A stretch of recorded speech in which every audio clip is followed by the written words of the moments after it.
How to share your Google Calendar with someone. If you want to share your Google Calendar with someone, it is actually quite very simple to do so.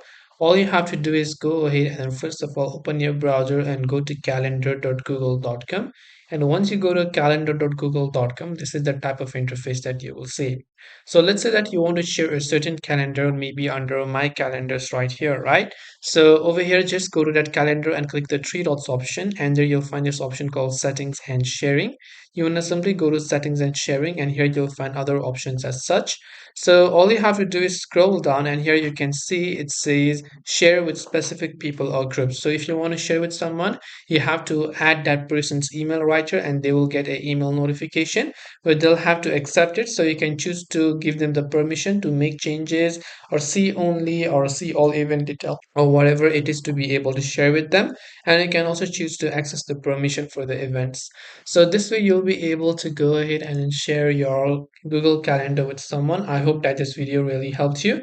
If you have got any further questions, feel free to also leave them down in the comment section below. As always, thank you very much for watching till the end of this tutorial, and see you soon in our next video.